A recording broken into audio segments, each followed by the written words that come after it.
Welcome dear student. Next we are going to discuss about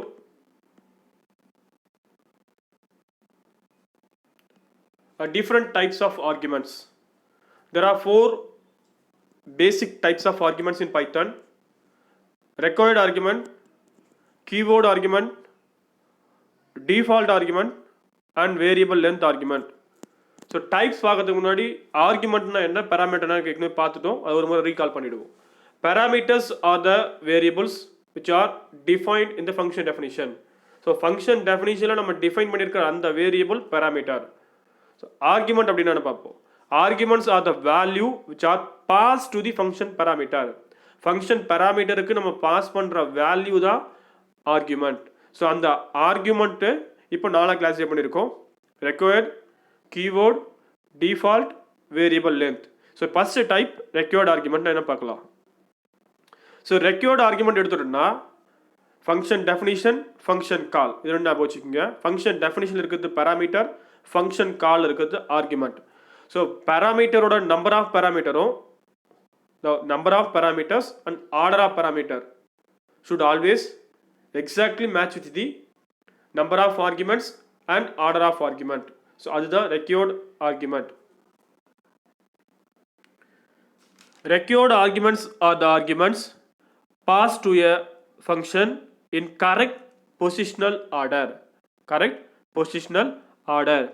The number of arguments in the function call should always match exactly with the function definition. Should match exactly with the function definition. So number of arguments order of arguments exact match ஆகணும். எதோடனா function definition இருக்கிற அந்த parameterோட. கீழ example ஃபங்க்ஷனோட name print string. So இந்த ஃபங்க்ஷனோட name வந்து print string. இதோட parameter str அப்படின்ற அந்த வேரியபிள். ஸோ ஒரு வேரியபிள் கொடுத்துருக்கோம். ஸோ அது ஃபங்க்ஷனோட பிளாக் ஆஃப் கோட் பார்த்தோன்னா எக்ஸாம்பிள் required arguments அந்த ஸ்ட்ரிங்கை டிஸ்பிளே பண்ணுறோம். அந்த ஸ்ட்ரிங்கை டிஸ்பிளே பண்ணிவிட்டு அடுத்து print str எந்த வேல்யூ நம்ம பாஸ் பண்ணி அனுப்புகிறோமோ அந்த வேல்யூவை பிரிண்ட் பண்ண வைக்கிறோம். So return keyword. So these three lines are block of code of the print string function. So next function call பண்றோம் print string empty parenthesis parenthesisக்குள்ள எதுவுமே கொடுக்கல. ஸோ இங்க ஒரு கான்ஃப்ளிக்ட் என்னன்னா ஃபங்க்ஷன் டெஃபினிஷன்ல ஒரு str வேரியபிள் இருக்கு, ஃபங்க்ஷன் கால்ல எந்த வேல்யூம் பாஸ் பண்ணி அனுப்பல. ஸோ அப்படி இருந்ததுன்னா என்ன எரர் வரும்னா இது மாதிரி தான் எரர் மெசேஜ் டிஸ்பிளே ஆகும். இதுல print string is missing one required position argument. That is ஒரு required argument மிஸ் ஆகுது, str க்கு ஒரு required argument மிஸ் ஆகுது அப்படின்னு சொல்லிட்டு நம்ம டிஸ்ப்ளே பண்ணணும். ஸோ இந்த எரரை எப்படி நம்ம ரெக்டிஃபை பண்ணலாம்னு பார்த்தோம்னா print string அப்படின்ற இடத்துல print string of ஏதோ ஒரு ஸ்ட்ரிங் இங்கே நான் வெல்கம் கொடுத்துருக்கேன். ஸோ வெல்கம் கொடுத்தோன்னா இந்த வெல்கம் எஸ்டிஆரில் போய் ஸ்டோர் ஆகும். இப்போ எஸ்டிஆரில் வெல்கம் வேல்யூ வந்து அசைன் ஆகிடும். இப்போ எஸ்டிஆரை பிரிண்ட் பண்ணோம்னா நம்மளுக்கு கீழே பார்க்குற மாதிரி அவுட்புட் கிடைக்கும். எக்ஸாம்பிள் required arguments welcome அப்படின்ற அவுட்புட் நமக்கு கிடைக்கும். So keep in mind 2 points. Number of arguments, the order of arguments should always exactly match with the parameters in the function definition. அதுதான் required argument. Next keyword argument. So இது அதே தான் இங்கே wrong கோடு, அதாவது நம்ம ஏற்கனவே பார்த்தோம் இல்லையா, அதை கோடை அங்கே டீட்டெயிலாக கொடுத்துருக்கோம். அதை கரெக்ட் பண்ணதுக்கு அப்புறமா கொடுத்துருக்க கோடு இதுதான். நெக்ஸ்ட் கீவேர்ட் ஆர்குமெண்ட்ஸ் அப்படின்னு பார்த்தோன்னா இதுவும் ரெக்யூர்ட் ஆர்குமெண்ட் மாதிரி தான், similar to the required argument. But order வந்து சேமாக இருக்க வேண்டிய அவசியம் இல்லை. நம்பர் ஆஃப் ஆர்குமெண்ட்ஸும் ஆர்டர் ஆஃப் ஆர்குமெண்ட்ஸும் சேமாக இருக்கணும். ஆனால் இதில் பொறுத்த வரைக்கும் நம்பர் ஆஃப் ஆர்குமெண்ட் சேமாக இருந்தால் போதும், ஆர்டர் ஆஃப் ஆர்குமெண்ட் சேமாக இருக்க வேண்டிய அவசியம் இல்லை. அது எப்படின்னு பார்க்கலாம். Keyword arguments will invoke the function after the parameters are recognized by their parameters name. So parameter இருக்கிற நேம் ரெகனைஸ் பண்ணதுக்கு அப்புறமா தான் இந்த கீவேர்ட் ஃபங்க்ஷன் என்ன பண்ணும், எக்ஸிக்யூட் ஆகும். Keyword arguments will invoke function கால் பண்ணும் எப்போனா after the parameters are recognized by their parameters name. So இங்கிருந்து பாஸ் பண்ணுற வேல்யூ அங்கே அந்த ஆர்குமெண்ட்லேருந்து பேராமீட்டருக்கு போகிற வேல்யூ ரெண்டுமே மேட்ச் ஆகிட்டு அண்டர்ஸ்டாண்ட் ஆனதுக்கு அப்புறமா தான் அந்த ஃபங்க்ஷன் காலிங்கே நடக்கும். The value of the keyword argument is matched with the parameter name, and so one can also put arguments in improper order. So order வந்து ப்ராப்பர் ஆக்க வேண்டிய அவசியம் இல்லை. ஸோ கீழே எக்ஸாம்பிள் பாருங்க. diff print data is a function name. நேம்னு variable, அதாவது நேம்னு பேராமீட்டர் இருக்கு. ஸோ அதில் ஏற்கனவே பார்த்து அதே தான் கொடுத்துருக்கோம் இங்கேயும். ஸோ இப்போ கீழே ஃபங்க்ஷனை கால் பண்ணுறோம். print data name equal to Kahan. So இங்கே இந்த வேல்யூ மட்டும் பாஸ் பண்ணாமல் வேல்யூவோடு சேர்த்து கீவேர்டு கொடுத்துருக்கோம். நேம் அப்படின்ற கீவேர்ட் மீன்ஸ் ரிசர்வ்டு வேர்டு இல்லை. இப்போ அங்கே பேராமீட்டரோட நேம் என்ன இருக்கோ அந்த நேம் கொடுக்குறோம். ஸோ சப்போஸ் இங்கே நேம் கமா ஏஜ் இருந்ததுன்னா நான் age equal to 8 name equal to அருன்னு கொடுத்துருக்கலாம். ஸோ ஆர்டரை மாற்றலாம். மேலே நேம் கமா ஏஜ் இருக்குது. ஃபங்க்ஷன் கால் பண்ணும் போது ஏஜ் கமா நேம்னு கொடுக்கலாம். But age equal to 8 are the what are the maybe value and name. So அப்படி கொடுத்தோன்னா அதுதான் keyword arguments. So the order is not important when you are mention the keyword while call a function. ஒரு ஃபங்க்ஷனை call பண்ணும்போது அந்த keyword பேராமீட்டரோட நேமும் சேர்த்து கொடுத்து வேல்யூ அசைன் பண்ணோம்னா அந்த ஆர்டர் வந்து இம்பார்ட்டன்ட் கிடையாது அது சொல்றாங்க.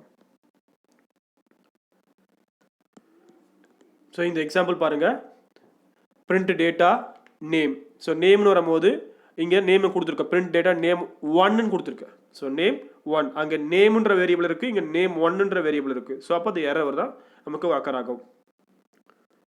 print data got an unexpected keyword argument name 1. So unexpected keyword argument name 1. அப்போ keyword argumentல name 1ன்றது இங்கே இல்லை அப்படின்ற மாதிரி நமக்கு எரர் காமிக்கும். அப்போது அங்கே பேராமீட்டரில் என்ன நேம் இருக்கோ அதே நேம் தான் ஃபங்க்ஷனில் கால் பண்ணும் போது கொடுக்கணும். அது கீவேர்டு ஆர்குமெண்ட்டாக கொடுக்கணும் அப்படின்னு சொல்கிறாங்க.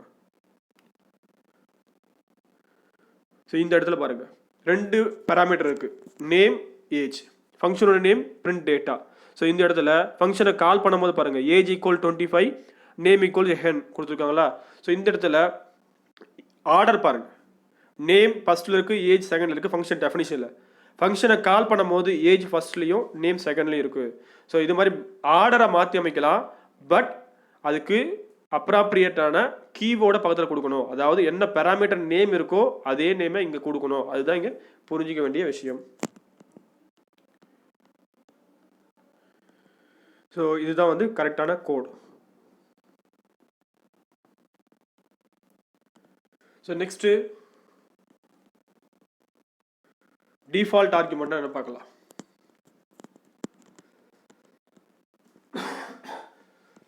ஸோ இதையும் similar to the required argument. But number of arguments வந்து எக்ஸாக்டாக மேட்ச் ஆகணும் அவசியம் இல்லை. ஸோ 1-2 ஆர்குமெண்ட் மிஸ் ஆச்சுன்னா நம்ம போட்டிருக்க அந்த டிஃபால்ட் வேல்யூவே அது அசியூம் பண்ணிக்கும். ஃபங்க்ஷன் டெஃபைன் பண்ணும் போதே ஒரு வேல்யூவை அந்த பேராமீட்டர் கொடுத்துருவோம். ஃபங்க்ஷன் கால் பண்ணும் போது அந்த வேல்யூவை மிஸ் பண்ணோம் அப்படின்னா ஏற்கனவே நம்ம அசைன் பண்ணியிருக்க டிஃபால்ட் வேல்யூவை அந்த வேரியபிளில் அசைன் பண்ணிடும். இதுதான் டிஃபால்ட் ஆர்குமெண்ட் சொல்கிறது.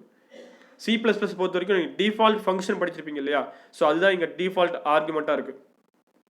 First the default argument is an argument that takes a default value if no value is provided in the function call. Function காலில் எந்த வேல்யூவும் நம்ம பாஸ் பண்ணலை அப்படின்னா அந்த டிஃபால்ட் வேல்யூவை கன்சிடர் பண்ணிக்கோ. த ஃபாலோயிங் எக்ஸாம்பிள் பாருங்க கீழே.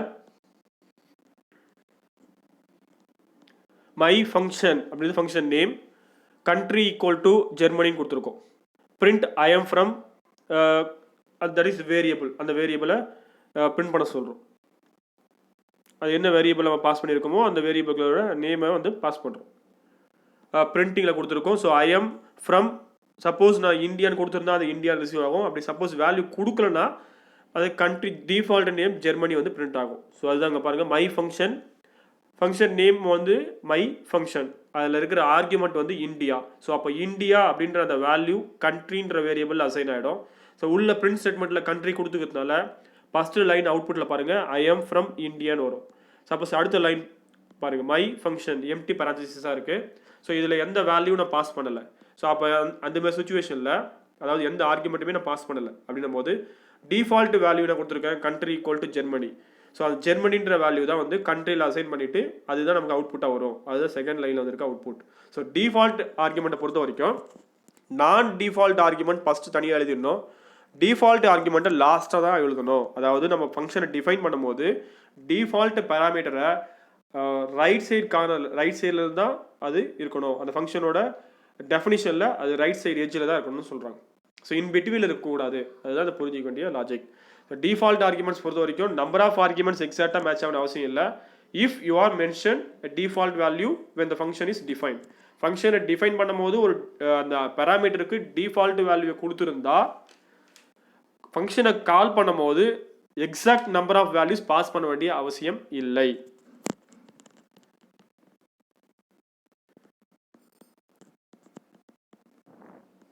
One more example, name salary equal to 3500. ஃபங்க்ஷனோட நேம் பிரிண்ட் இன்ஃபோ. பிரிண்ட் இன்ஃபோன்ற ஃபங்க்ஷன் நேம். அதில் 2 பேராமீட்டர் இருக்குது, நேம் சேலரி. ஸோ நேமுக்கு எந்த வேல்யூ அசைன் பண்ணலை, சேலரிக்கு வந்து டிஃபால்ட்டாக 3500 அப்படின்ற வேல்யூ கொடுத்துருக்கேன். இங்கே பிரிண்ட் ஸ்டேட்மெண்ட்டில் அந்த நேமையும் சேலரியும் பிரிண்ட் பண்ணுறேன். ஸோ பிரிண்ட் பண்ணும்போது கால் பண்ணும்போது பாருங்கள், பிரிண்ட்டு மணி 2000. ஸோ மணின்றது நேமில் போயிடும், 2000 அப்படின்றது சேலரியில் போயிடும். ஸோ இப்போ போகும்போது அதுக்கு இப்போ என்ன வேல்யூ நம்ம பாஸ் பண்ணமோ அது அப்படியே அவுட்புட்டில் கீழே வந்திருக்கும், நேம் மணி சேலரி 2000 சொல்லிட்டு. ஸோ அடுத்த ஸ்டேட்மெண்ட் பாருங்கள், பிரிண்ட் இன்ஃபோ வெறும் மணி மட்டும் கொடுத்துருக்கு. ஸோ அப்போது அந்த இடத்துல என்ன ஆகும், சேலரிக்கான வேல்யூ நான் பாஸ் பண்ணலை. பாஸ் பண்ணாத பட்சத்தில் அங்கே என்ன வேல்யூ நான் அசைன் பண்ணியிருக்கணும் அந்த வேல்யூ தான் எனக்கு அவுட்புட்டில் கிடைக்கும். ஸோ சேலரி 3500 எனக்கு அவுட்புட் கிடைக்கும். Next variable length argument. Variable length argument சொல்லும் போது லென்த் ஆஃப் வேரியபிள் இருக்கு இல்லையா, அது வந்து இங்கே லிமிட்டட் கிடையாது, எக்ஸாக்டாக மேட்ச் ஆக வேண்டிய அவசியம் கிடையாது. ஸோ அதுதான் வந்து வேரியபிள் லென்த் ஆர்குமெண்ட் சொல்கிறோம். ஸோ இது ஒரு அடிஷ்னலாக இருக்கிற ஃபீச்சர் இன் பைத்தான். அது என்னன்னு பார்க்கலாம். Variable length arguments are not specified the function's definition and asterisk is used to define such arguments.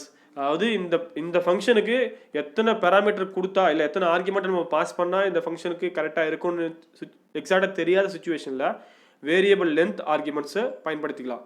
So அப்போது அந்த வேரியபிளை எப்படி டினோட் பண்ணுறோன்னு பார்த்தோன்னா அதுக்கு முன்னாடி ஆஸ்டிக் சிம்பிள் கொடுத்தோம்னா அந்த வேரியபிள் தான் வந்து வேரியபிள் லென்த் ஆர்குமெண்ட். அந்த வேரியபிள் தான் வந்து வேரியபிள் லென்த் ஆர்குமெண்ட். கீழே ஒரு எக்ஸாம்பிள் பாருங்கள், def sum definition of function definition கொடுத்துருக்கோம். ஃபங்க்ஷனோட நேம் சம்மு, அதில் 3 பேராமீட்டர் இருக்குது, எக்ஸ் ஒய் இசெட்டு. ஸோ அதில் என்ன பண்ணோம்னா எக்ஸ் ப்ளஸ் ஒய் ப்ளஸ் இசட்டோட வேல்யூவை அவுட்புட்டில் ப்ரொடியூஸ் பண்ணுறோம். ஃபங்க்ஷனுக்கு கால் பண்ணும்போது பாருங்கள், sum of 5, 10, 15, 20, 25. So 5 different values கொடுத்துருக்கோம். ஆனால் அதாவது 5 ஆர்குமெண்ட்ஸை பாஸ் பண்ணுறோம். ஆனால் அங்கே இருக்கிறது 3 பேராமீட்டர்ஸ் தான், எக்ஸ் ஒய் இசெட்டு. 3 பேராமீட்டர் மட்டும்தான் இருக்குது. ஆனால் 5 ஆர்குமெண்ட்ஸை பாஸ் பண்ணுறோம். ஸோ இது மாதிரி பாஸ் பண்ணால் என்ன ஆகுனா எரர் தான் அக்கர் ஆகும். ரிசல்ட் என்ன இருக்கு பாருங்க, sum takes 3 positional arguments but 5 were given. 3 positional argument கொடுத்துருக்கீங்க ஆனால் 5 கொடுக்குறீங்க, அது தப்புன்னு சொல்லுது. ஸோ இந்த எரரை எப்படி ஓவர் கம் பண்ணலாம்னு பார்த்தோம்னா இதான் syntax. Function name as usual தான் நீங்கள் பண்ணுறது தான். ஃபங்க்ஷன் நேமு அந்த பேராமீட்டருக்குள்ளே, அதாவது அந்த ஆர்குமெண்ட்ஸை நம்ம ஆஸ்டிக் போட்டோம்னா அது வேரியபிள் லென்த்தாக மாறிக்கும். ஸோ அந்த வேரியபிள் லென்த்தாக மாறும் போது எத்தனை விதமான வேல்யூ வேணாலும் அந்த ஃபங்க்ஷனுக்கு நம்ம பாஸ் பண்ணிக்கலாம். எக்ஸாம்பிளாக பார்த்தீங்கன்னா இன்னும் கிளியராக புரியும். But function name print NOS, print Naz. So இந்த நம்பர்ஸ் பார்த்தோன்னா ஒரு நம்பர் கொடுத்தாலும் சரி இல்லை மல்டிபிள்ஸ் ஆஃப் நம்பர்ஸ் நான் இன்புட்டாக வாங்குறேன், அதாவது இந்த ரிசீவ் பண்ணுற மாதிரி இருக்குது இந்த ஃபங்க்ஷன். அப்படின்ற பட்சத்தில் for n in NOS print n. So இந்த ஃபாரில் பொறுத்த வரைக்கும் எத்தனை வேல்யூ நம்ம பாஸ் பண்ணமோ அது எல்லா வேல்யூமே பிரிண்ட் பண்ண வைக்கிறோம். ஸோ ஃபங்க்ஷனுக்கு கால் பண்ணுறோம், பிரிண்ட் ஃபங்க்ஷனுக்குள்ளே அந்த function calling printing 2 values. So print NOS 1, 2. So அப்போ 1, 2 2 வேல்யூமே NOS அப்படின்ற வேரியபிளுக்குள்ளே போகும், ஏன்னா அது வேரியபிள் லென்த் ஆர்குமெண்ட். ஸோ அப்போது அந்த ஃபார் லூப்புக்குள்ளே என்டர் ஆகவுடனே NOS இருக்கிற எல்லா வேல்யூமும் ஒரு டைமும் என்ல அசைன் ஆகும். அது அசைன் ஆன வேல்யூ எல்லாமே பிரிண்ட்ல வரும். ஸோ அதுதான் வந்து அவுட்புட்டில் வந்து இருக்கும். அது கீழே பாருங்க, 3 வேல்யூஸை பாஸ் பண்ணுறேன். Print 10, 20, 30.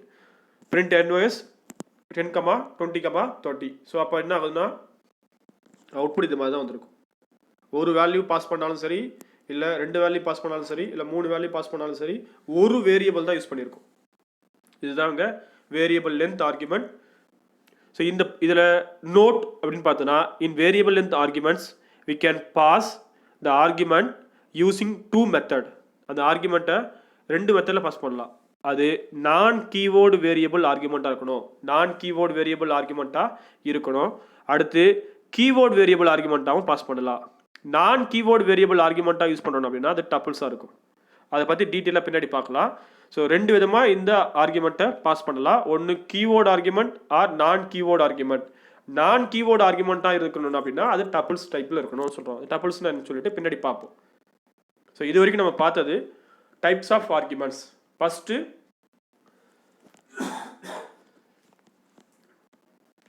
Record argument, keyword argument, default argument, variable length argument. Record ஆர்குமெண்ட்னு எடுத்தோம்னா நம்பர் ஆஃப் ஆர்குமெண்ட்டும் ஆர்டர் ஆஃப் ஆர்குமெண்ட்டும் எக்ஸாக்டாக ஃபங்க்ஷன் டெஃபினிஷன் இருக்கிற பேராமீட்டரோட மேட்ச் ஆகணும். இது வந்து ரெக்கார்ட் ஆர்குமெண்ட்.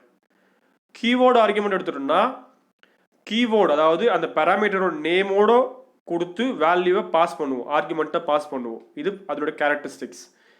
இந்த சுச்சுவேஷனில் அது ஆர்டர் சேமாக இருக்க வேண்டிய அவசியம் இல்லை. ஆனால் number of parameter should always exactly match with the number of arguments, but not and order. Order எக்ஸாக்டாக மேட்ச் ஆக அவசியம் இல்லை. Why? Because we are mention keyword அவங்க கொடுத்துருவோம். Next default argument. டிஃபால்ட் ஆர்குமெண்ட்டை பொறுத்த வரைக்கும் நம்பர் ஆஃப் ஆர்குமெண்ட்ஸ் வந்து நமக்கு சேமாக இருக்க வேண்டிய அவசியம் இல்லை. ரெக்கார்ட்லையும் கீவேர்ட்லையும் நம்பர் ஆஃப் ஆர்குமெண்ட்ஸ் எக்ஸாக்டாக மேட்சாக இருக்கும். பட் டிஃபால்ட்டை பொறுத்த வரைக்கும் நம்பர் ஆஃப் ஆர்குமெண்ட் எக்ஸாக்டாக மேட்ச் ஆக வேண்டிய அவசியம் இல்லை. Why? Because we are mention some default value for the function parameters while defining a function.